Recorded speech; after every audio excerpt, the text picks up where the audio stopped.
All right, Shalom. This is Jack. Shalom. Shalom. I Shalom. got I got Kalab right here, the Sharapah and Anna from GMS Dallas Camp. First off, I want to give all praises to Yahweh, Yahweh. Bahasham, Bahashem. Yahweh Shai. Yahweh Shai. double honors to the apostles and elders of Great Millstone. Peace and blessings to the Hakim scattered throughout the four corners of the earth, keeping his word in truth and sincerity. Yeah, we're just gonna go into a topic, but nothing too deep. Got precepts to bring them out.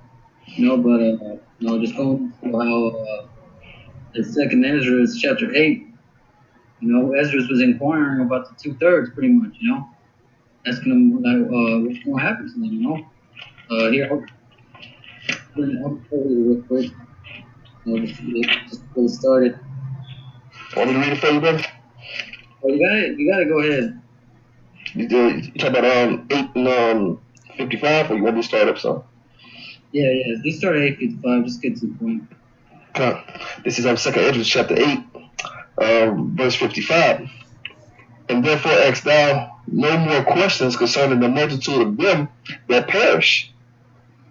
Yeah, man. Man, don't ask no more about these people, man. I already told you, Okay. right? I already told you what's going to happen, right?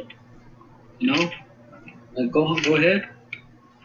Okay. And for when they had taken liberty, they despised the Most High, they scorned of His law, and forsook His ways.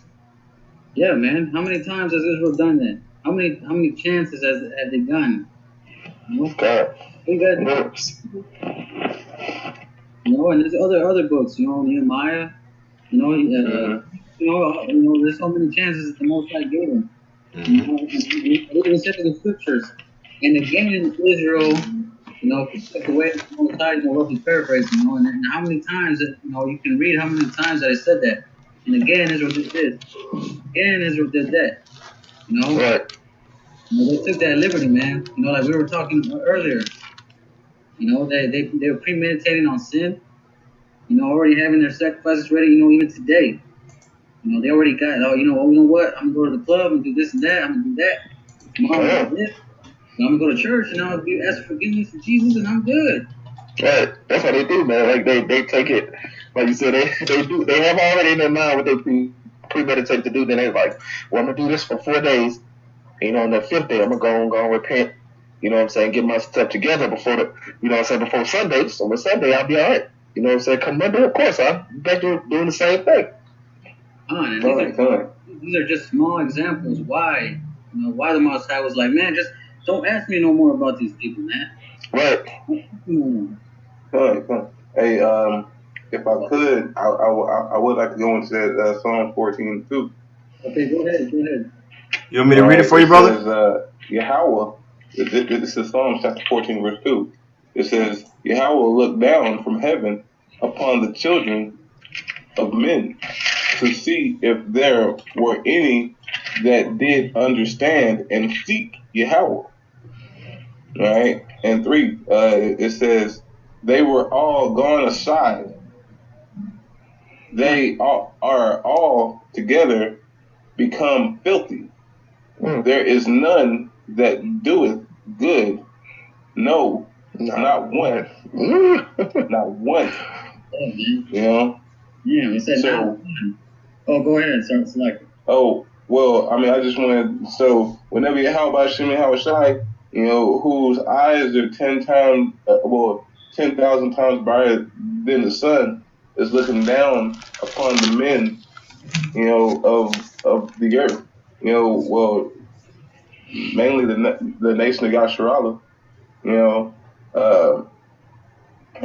He's looking to see who is upright. And back then he couldn't find it. Now he sees, that there are men sprouting up all around the world, calling themselves by the name of Yasharala, standing up for his name. Go ahead, No, I was just going to say, Khan, yeah, that's right, man, because at this time, man, you ain't really going to find nobody that's going to be like, hey, Lord, can you please just show mercy? You know what I'm saying? Back in the Old Testament, you have Moses. You know, the Most High was like ready to kill Israel. He's like, you know what? I'm about to destroy these people, man. I'm about to just get rid of these people, man. And then Moses, you know, he appeased them. You know, so if you remember what that. I'm pretty sure y'all brothers know which one I'm talking about. You know, it's like, oh Lord, and the Most High was like, okay, you know, but hey, look, I'm gonna bring this one out because you know this is the time we're in right now, right? This is Jeremiah chapter 15, verse 1. Then said the Lord unto me, though Moses and Samuel stood before me, yet my mind could not be toward this people. Cast them out of my sight, and let them go forth, man. So he's like, man, even if you had Moses and Samuel, you know, telling, you know, pretty much, you know, trying to plead Israel's cause, so to speak, you know, I'm still going, you know, my mind's not going to be set towards these people. You know, get rid of them. You know, that's the time we're in. You know, the most we ain't here to save the 2/3, man. We here to save the elect. You know, the elect and the 1/3. God. You know, it ain't time to be thinking like, oh, you know what, maybe there's a chance. You know, if we really try, we can save. No, there ain't no salvation for these people, man. If you see all the wickedness going on today, man, then you know these people are too far gone to try to save these people. Slap. Okay. Yeah, that Israel, you know what I'm saying? Like you said, especially our people, man. We have taken on the philosophies and wickedness of every other nation out there, man. You know, so of course, you know what I'm saying, the Most High is gonna punish us worse. You know what I'm saying, because we are His people, man. You know what I'm saying? We had the laws. We had the law, statutes, commandments to go by, man. He didn't give those laws to anybody else. You know what I'm saying? And we said F it, you know? And that's why we're gonna get that ass whooping, man. Of course we're gonna come back, you know what I'm saying? But 2/3 of our people are hella wicked, man. And they need that destruction, man. Oh yeah, the Most High's already got it in his mind what he's gonna do, man. Like everything's already set up. You know, like here, I'll read this last verse on this one, and if anybody else want to bring something up. Right, this is verse 2. It shall come to pass if they say unto thee, whither shall we go forth? Then thou shalt tell them, you know, like, what are we gonna do? You know, this is what you're gonna tell them. Thus saith the Lord, such as are for death to death, and such as are for the sword to the sword, and such as are to the famine, and such as are from captivity to captivity, man. So you can't say these people, man. They're set to, you know, for those who are set for the sword are set for the sword, man, and to death to death. Yeah. If they ain't gonna get this, they ain't never gonna get this word, then shit, they sit for that death, man. That's something that you're gonna have to understand. And just like Kalab said, you know, just as Israel is going out there trying to be like all these other nations are trying to be like Israel. All right, so it's just a continual, you know, crap, you know. So it's just going to continue to grow and fester until Yahweh Shem Shai comes and has to do away with everything. Okay. God. Hey, I got a precept backing off of what brothers are talking about. If you go to the previous chapter in Jeremiah chapter 14, and you start at verse 10, it says, "Thus saith Yahweh unto this people, thus they have loved to wander, they have not refrained from their feet. Therefore Yahweh doeth not accept them. He will now remember their iniquity and visit their sins." Because, like you were going into, Kalab, you know, our people, man, we went after the ways of these other nations. Okay, the nations that were round about us, which Yahweh commanded us not to do. All right, so verse 11, it says, "Then said Yahweh unto me, pray not for this people for their good," which is why we don't pray for you know, everybody would, you know, say pray for me, you know, because a lot of them are demons, man. You know, the scriptures say when thou doest good, know to whom thou doest it in the Apocrypha, man. And basically, the reason why the Lord, you would think, you know, that it's cool to pray for everybody, but the reason why the Lord told Jeremiah not to pray for our people, is because they don't deserve, they don't deserve to be delivered, man, on this side. Okay, they have to experience certain tribulations, okay, and then come back through reincarnation. You see? That's right, yeah.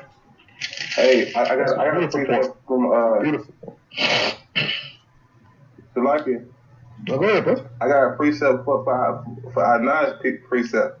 This is Exodus chapter 32. I'm going to start at verse 9. It said, "And Yahweh said unto Moses, I have seen this people, and behold, it is a stiff-necked people." I'm going to go to 10. It says, "Now therefore let me alone, that my wrath wax hot against them, and may consume them, and I will make of them a great nation. And I will make of thee a great nation." Slakia. And I will make thee a great nation. So this is what Yahweh was talking about. I mean, whenever. Yeah, you're right. That's the one I was talking about. Yahweh was just talking about this, how the Most High went to do away with the whole nation of Israel and set forth a line through Moses. And why the hell about Shemuel didn't? Because Moses, went and talked, and supped with Yahweh Shemuel on behalf of the nation of Israel. Yeah. Mm-hmm. Yeah. And so we were the apple of his eye, and just like they got that old saying that one apple spoils a bunch. So at the time, the Most High wanted to do away with the whole nation, man. Like he said, it set forth a new line through Moses. Like he was like, man, just throw the whole damn barrel or whatever you got it, just throw it away. We're gonna start over, Hey, I got a precept going into what you talking about, Kalab. This is Galatians chapter 5, and it says 5 and 9. It says, "A little leaven leaveneth the whole lump." And now that's a short verse, but that's basically going into a little wickedness, a little lying, a little stealing, can really poison the whole body, man. Like, for example, if you being a thief, okay, and you're amongst the body, or you're being a liar and you're amongst the body, you're putting a wicked vibration on those men who have been set up to preach the Bible, man. You see, and you're letting them a lot more susceptible to demons because you around them and spreading your demons, man. Which is why we have to, we gotta continue to be, what's the word? Strive for perfection, Mortify those members, man. Like that's what we got to do all the time. Like you said, we got to strive for perfection. With every waking breath, bro. You can't stop because, like you said, one slip up, within yourself, you'll be like, oh, it's not that bad, But like you said, you'll be in the body, and next thing you know, like the foot gets amputated, and that foot the amputation part of that, it can spread to the leg, and spread to the knee, it's going up, and it can kill the body, man. So you can't just, just because you feel like it's small and I can deal with it on my own, that doesn't mean the whole body can't get affected, man. Like a gangrene. Gangrene. If that finger goes bad, then watch out because your whole hand can go. All right, that was a good point, Anna. Con brother. That's what Yahweh Shai said. Beware of the leaven of the Pharisees and the Sadducees, man. You know what I'm saying? But look, I got the word in the Hebrew. I'm sorry, Salat. In the Greek, it's Strong's G2219, Zuma or Zume, which means leaven, but also metaphorically, it means of inveterate. Am I saying that right? Inveterate mental and moral corruption. Ooh, you see, man. viewed in its tendency to infect others. You see? Wow. So like you know how leaven it ferments within the what's it called, the dough, and boils up. Well, it's like a festering disease. You know, it can be like a festering disease to the body. You know, because it says infect. It can infect others and mentally and morally corrupt them. You know. Man, that's beautiful. You want leaven in the Hebrew? Yeah, if it edifies, you know. Leaven. Type it in real quick.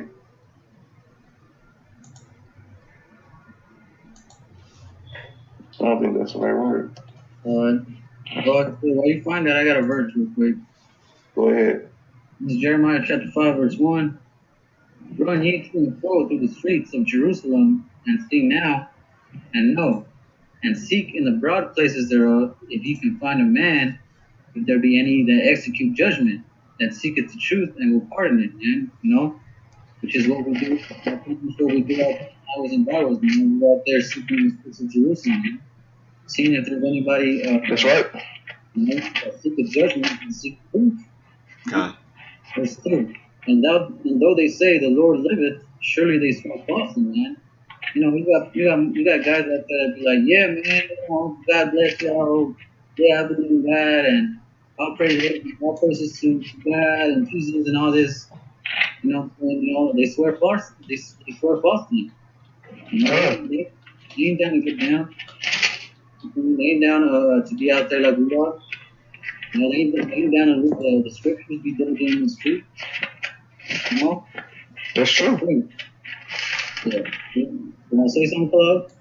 No, I'm saying that's true. You know, like you said, we out there because we feel like, you know, that this is true. And, you know, like you said, they just come by and they, oh yeah, you know, that's good. You know, y'all out here and all this. But like you said, if we ask you to come back out here next week, you probably not show up.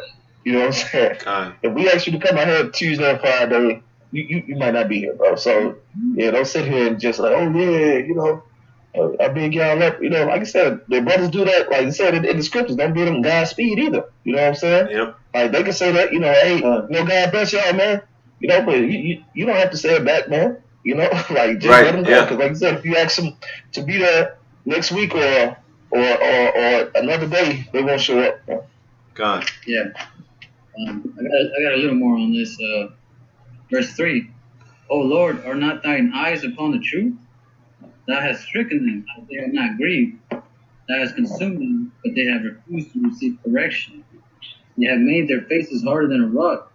You have refused to return, man. Yeah, man. The Most High has punished Israel, stricken them, put them into slavery. You know. Hey, let me see if I got the right word. I'm not. Could you read the precept again? You want me to go back to 11? Yeah. Okay, give me just a second. What was that? Galatians 5? Alright. Galatians 5 and 9. Okay, so leaven in the Greek is Strong's G2219, which the second definition is metaphorically of inveterate mental and moral corruption, viewed in its tendency to infect others. Oh, that's unleavened. No, that's the word leaven. That's the word leaven, because it says. Okay. Yeah. Okay. That's 5 and 6. All right.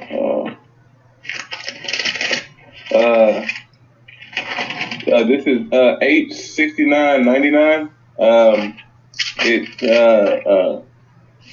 Qatar to sacrifice, burn incense, burn sacrifices, make sacrifice smoke. Is that one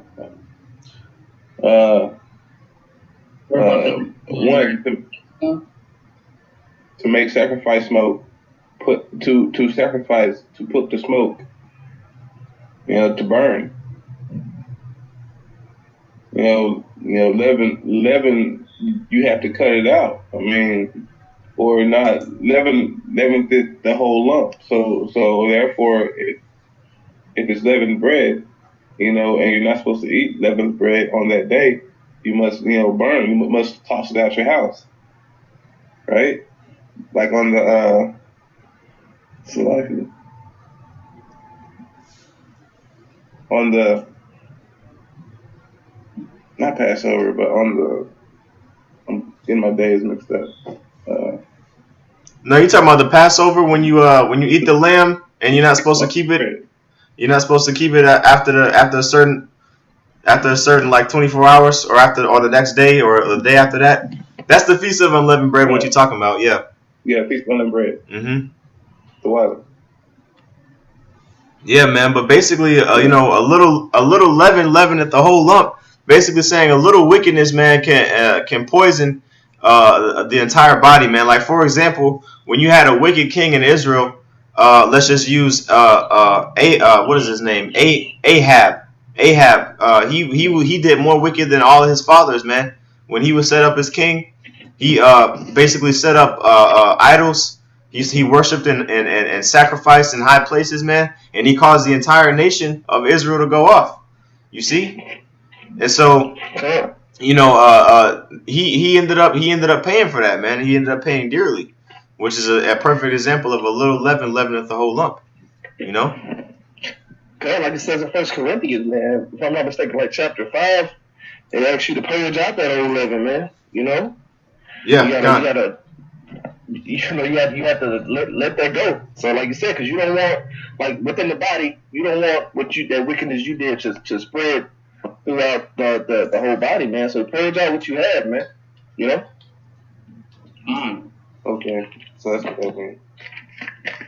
Yeah, that's First Corinthians chapter 5 and 7. It says, "Purge out therefore the old leaven, that ye may be as a new lump, as ye are unleavened." You see that? So when you're unleavened, you don't have any perverseness, you don't have any wickedness in you. You see? Right. You don't have any pride in you to raise yourself up against the Most High. It says, "For even Hamashiach is our Passover." I'm sorry, even Hamashiach, our Passover, is sacrificed for us. See, that's the you got the feast day right, brother. In verse 8, it says, "Therefore, let us keep the feast, not with old leaven, neither with the leaven of malice and wickedness," you see, There you go. "but with the unleavened bread of sincerity and truth." You see? And what does the scripture say? They that worship the Most High must worship Him in spirit and in truth. You see? So why do you have like y'all shine? That's right. So, Lakewell, did you want me to finish on that second Esdras, or that was it? Go ahead. What verse were you in? Did you just read 55? I read 55 and 56.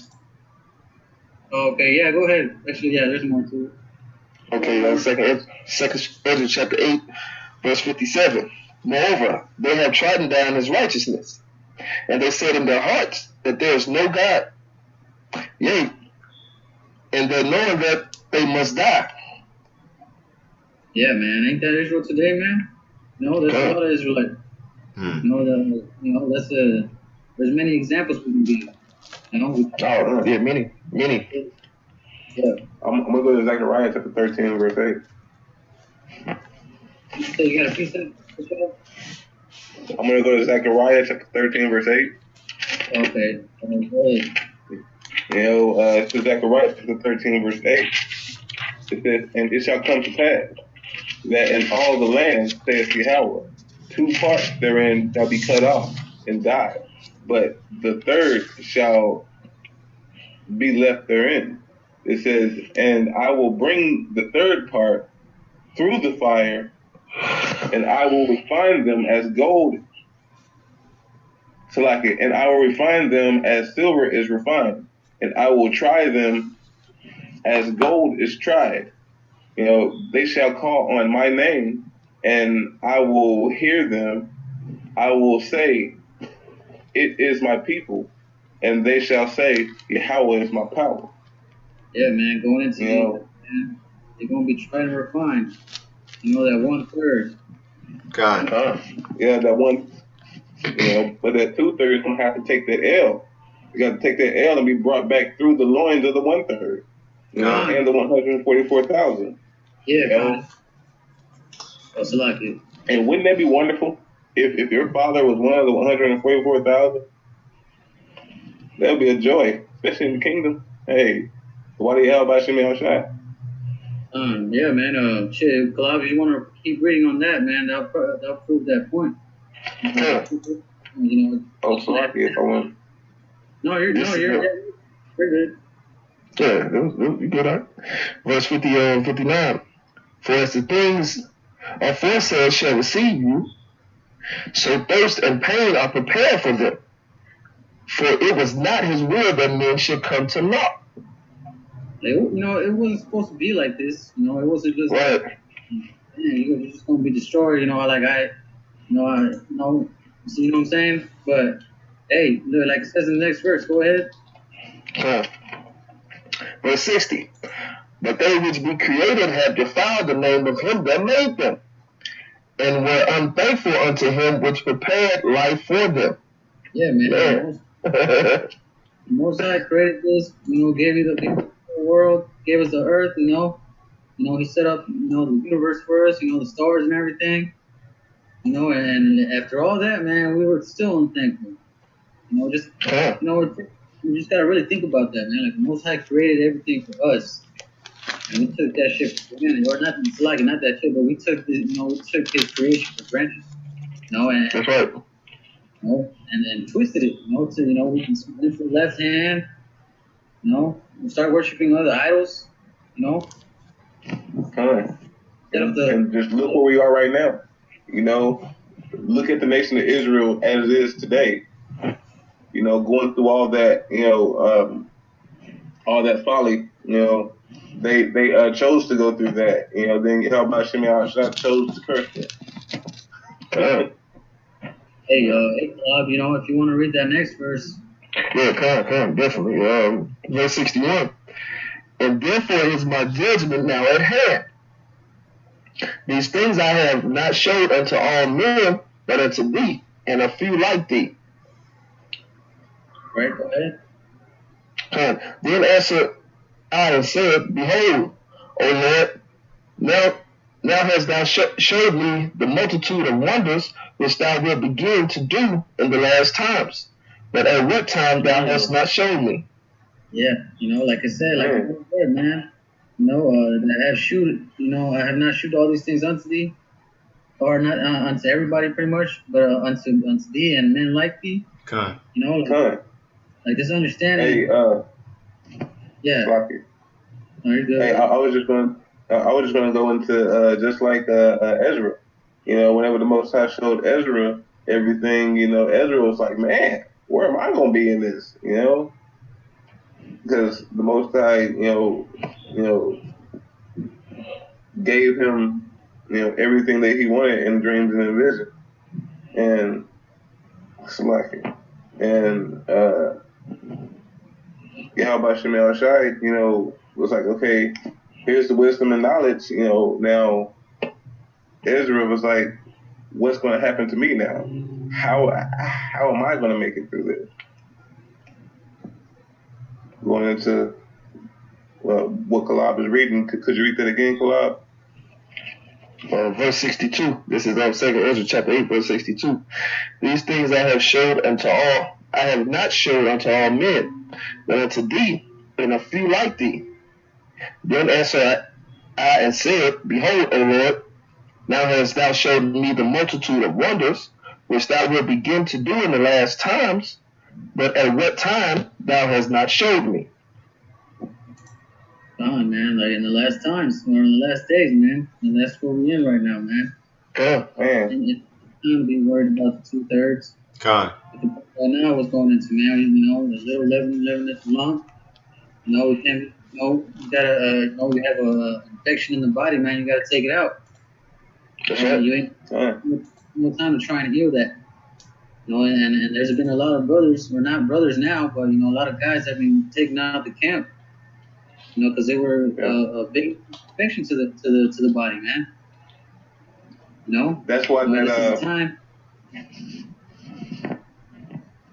Go ahead. I wanted Enoch to get that Ecclesiastes chapter 7 verse 10. All right. Ecclesiastes 7 and 10.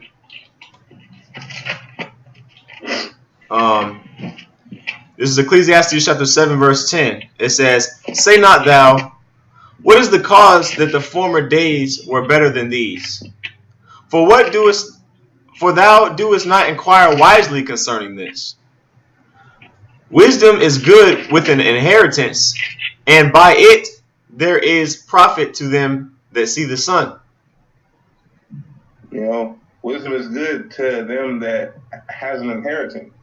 All right, and who has the inheritance? The nation of Israel. But see, the nation of Israel went through a long period of time where they didn't have any wisdom. They did not seek Yahweh as the script, as Talab started in Second Ezra chapter 8 verse 55.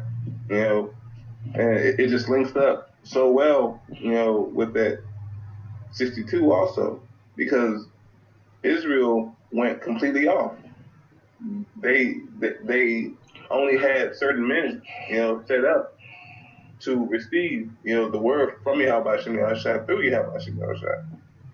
Okay, I just wanted to, bring that out because back in the day, Israel was still the same as today. It has not changed, except for, now, he is rising us up, starting with the so it is that time, Yahweh Shai has set this up perfectly that this is that time, So, if anybody else got anything, all I had, unless anybody else came out.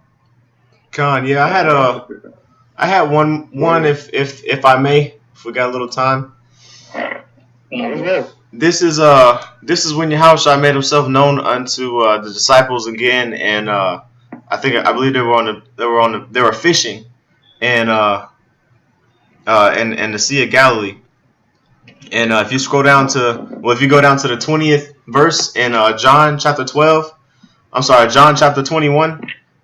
John chapter 21 and 20, it says, "Then Peter, turning about, seeth the disciple whom Yahushua loved following, which also leaned on his breast at supper, and said, Lord, let me read that again. Which also leaned on his breast at supper, and said, Lord, which is he that betrayeth thee? Peter, seeing him, saith to Yahushua, Lord, and what shall this man do?" Because Peter was seeing, I believe it was John, leaning on the breast of Yahushua, leaning on his chest, right? And Peter was asking Yahushua, like, what is this man gonna do? You know what I'm saying? Is he also one that's gonna betray you, just like how Judas Iscariot did? And see what Yahushua said to him in verse 22. Yahushua saith unto him, If I will that he tarry till I come, what is that to thee? Follow thou me. Basically telling Yahushua told Peter, like, what's it to you if he betrays me or not? That's between me and him. All right, but what our duty is to individual duty is to do is to follow Yahweh Bashim Yahushua, which is why he said, what is that to thee? Because you got to remember when Yahushua said that he must be killed and offered up, and men were going to kill him. Peter rebuked Yahushua, and then Yahushua rebuked Peter, saying, "Get behind me, Satan," because he knew that Peter wanted Yahushua to stay on the earth. You know what I'm saying? He said, ain't nobody gonna touch you. Salak, did their brother have something to say? No, I was just agreeing, brother. Yeah. He knew that I'm sorry, Peter was saying, now we're not gonna let nobody touch you, man. All right, but Yahushua, he already knew what the deal was, And so if anybody's gonna betray Yahweh Bashim Yahushua, that's between the Lord and them, man. You know what I'm saying? Like we now don't get me wrong, if the opportunity comes to where something needs to be said, you know what I'm saying? In the mouth of 2 or 3 witnesses, a thing is established, but you're not supposed to go out of your way to try to uncover and dig up any little, you're not. Our goal isn't to play detective per se, as far as just because we disagree with the way a man, does certain things outside of the body, Now, like I said, if he's being wicked, then that's a whole nother story. But if you just see a man laying, being in the body, you're not supposed to say, I wonder if the Lord going kick him out. I wonder if he gonna fall out. I wonder this and that. We supposed to focus on what we got. We need to be thinking, damn, how about Shemi Shah keep me in the truth? Psalm 51 and 11. You know what I'm saying? So that was the point. That was a beautiful point, though, man. That was a good point. Yeah, that's the thing. We can't worry about what the next man. Like if you're sitting there doing that, the Bible, the scriptures tell us to uplift a brother. You know what I'm saying? If you see a brother doing something wicked, you should be like, man, Most High gonna judge him for that. Huh? You should be rebuke that brother and tell him, hey, man, keep pushing, man. Don't think in the back of your mind that the Most High should judge him because you might get that judgment, man. Con. Just like if a righteous man and a wicked man, and the Most High comes to judge the wicked man, and the righteous man is there, he's going to get the same judgment that he got because he was in, the same place. Hey, it happens. But Yaquab.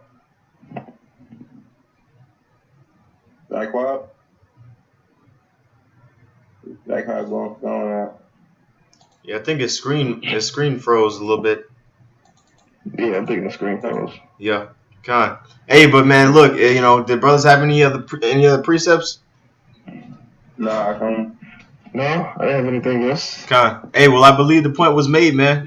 Basically just pay attention, seek out your own salvation. You know what I'm saying? Don't. Do you want to pull that real quick? What's that? Philemon. Philippians chapter 2, verse 12. God. Philippians? I think it's Philippians. Yeah, Philippians chapter 2, verse 12. It says, it says, well, that's pretty much it right there. Philippians 2 and 12. Wherefore, my beloved, as ye have always obeyed, not as in my present only, but now much more in my absence, work out your own salvation with fear and trembling. We're not really supposed to be worrying about another man's salvation. We're supposed to work out our own salvation. You see? Yeah, son. That's why it says in 2 Timothy's chapter, Slovakia, is leading my head. It's leaving my mind right now. I think it's 2 Timothy chapter 2, verse 5. Where it says to study to show thyself approved. Right? It's not studying to show your brother approved. Because your brother, even though that's your brother, he has to deal with his own salvation also. That's right. Yeah. Yaquab out. All right. His laptop died. Oh, come on. He was recording. I'm recording too. You still recording now? No, it stopped because the laptop turned off. No, it's all good, brother. I'm still recording. Oh. All right, come on, Salaki. But yeah, that's why it says you got it, right? Yeah, this is 2 Timothy 2 and 15. It says, study to show thyself approved unto the Most High, a workman that needeth not to be ashamed, rightly dividing the word of the Most High. So you're toiling, but that links up with that Philippians chapter 2 verse 12. You're toiling to be edified and to edify, but you're seeking, read that Philippians 2:12 again. I like it. Philippians chapter 2, verse 12. Wherefore, my beloved, as ye have always obeyed, not as in my presence only, but now much more in my absence, work out your own salvation with fear and trembling. Salakia. So not just having the teacher always there, so you can do it right, but even though the teacher's gone, you're still going to exercise, that which you have learned, and as you're exercising, you're rightly dividing the word of truth. All right, so that's only through the strength and power of Yahweh Hashem Yahushua that will occur. All right, and that's why the beginning of the lesson was started in Second Ezra chapter 8 verse 55. Going in how you'll basically put off the Most High because they wanted to they wanted to continue in their folly. And hey, the Most High looked down upon that, but he had risen up, some men to go out there and preach the name of the Yahweh Shem outside and prophesy to the masses. That's right. Hey, any other brother got anything else? That's it, brother. I'm good. All right. Now with that, I want to give all praises, honor, and glory unto Yahweh, Bahashem, Yahushai. Yahweh. Double honor to the elders and the apostles at Great Millstone. Salutations to the brothers after our teaching, on the four corners. Shalom. Shalom. Shalom.